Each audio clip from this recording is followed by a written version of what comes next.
kehilangan hak milik utamanya yaitu tanah. Bahkan industri pun terancam mendesak ke belakang. Yang terakhir yaitu adanya kritik dari kaum intelektual Belanda terhadap kolonial Belanda yang menganggap kaum pribumi terlalu dieksploitasi oleh pihak Belanda. Tokoh-tokoh yang melancarkan kritik tersebut yaitu Van Col, Van de Venter, Groshoff, De Waal, Brown van Hovel, Van der Burg, dan Van der Dam. Politik etis merupakan kebijakan yang dikeluarkan oleh pemerintah kolonial Belanda pada tahun 17 September tahun 1901. Politik etis ini juga biasa disebut politik balas budi atau politik asosiasi. Munculnya politik etis dikarenakan keprihatinan beberapa tokoh Belanda atas eksploitasi yang dilakukan oleh bangsa Belanda. Dan juga munculnya politik etis ini juga mengawali pergerakan nasional di Indonesia pada zaman penjajahan.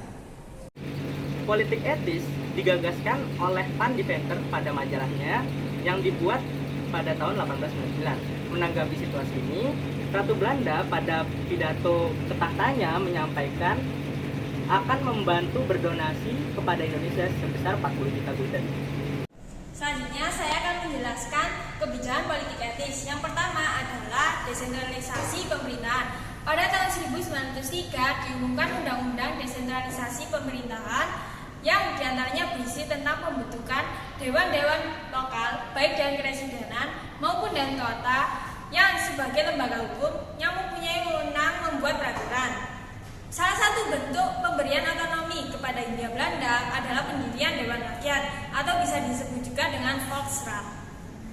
Yang ketiga adalah emigrasi. Emigrasi merupakan cara pemerintah Belanda untuk meratakan sumber daya manusia yang ada di Pulau Jawa dan sekitarnya, dikarenakan kurangnya tenaga kerja dan penduduk yang berada di luar Pulau Jawa. Yang keempat adalah edukasi. Pada mulanya, pemerintah kolonial Belanda membentuk dua macam sekolah untuk rakyat pribumi. Yang pertama adalah sekolah kelas 1, diperuntukkan untuk orang-orang berkedudukan tinggi dan berharta.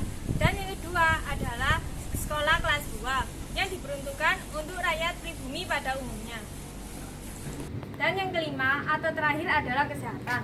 Persoalan kesehatan rakyat sangat besar, terutama di daerah yang padat penduduknya, dikarenakan wabah penyakit yang dapat mudah tertular.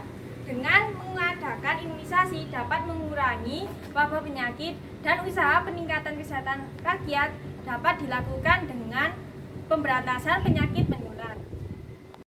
Selanjutnya saya akan menjelaskan beberapa dampak positif dan negatif dari politik etis. Dampak positif yang pertama, pendidikan dan kesehatan.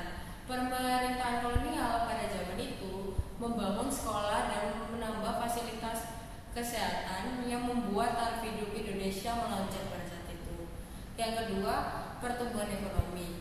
Pada saat itu, pemerintahan kolonial juga mendorong faktor ekonomi dengan cara membangun jalan dan pelabuhan. Itu yang membuat lonjaknya faktor ekonomi pada saat itu. Yang ketiga, modernisasi. Pemerintahan kolonial membawa nuansa modernisasi pada Indonesia mengakibatkan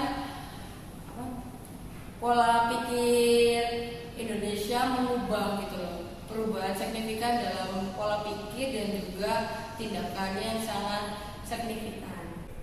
Kedua, saya akan memberitahu dampak-dampak negatif dari politik etis. Yang pertama, ketidaksetaraan sosial. Pada zaman itu, pemerintahan kolonial tidak sepenuhnya menghapus kesetaraan sosial ini, yang membuat ketidaksetaraan ini menonjol pada saat itu.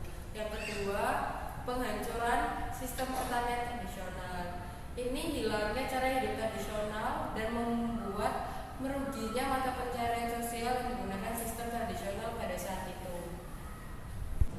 Pengaruh politik etis hingga masa kini adalah munculnya golongan terdidik akibat adanya edukasi dari politik etis, perluasan pendidikan melahirkan banyak kaum intelektual yang menjadi pelopor dan tenaga penggerak dalam kebangkitan nasional Indonesia, timbulnya pergerakan nasionalisme Indonesia dari sistem tradisional ke perjuangan dengan mempergunakan organisasi yang modern, dan yang terakhir adalah memberikan kesempatan kepada golongan triwangsa dan golongan Jawa untuk mendapatkan pendidikan serta melalui edukasi muncul kaum intelektual yang nantinya sebagai modal dan pergerakan kebangkitan nasional di daerah.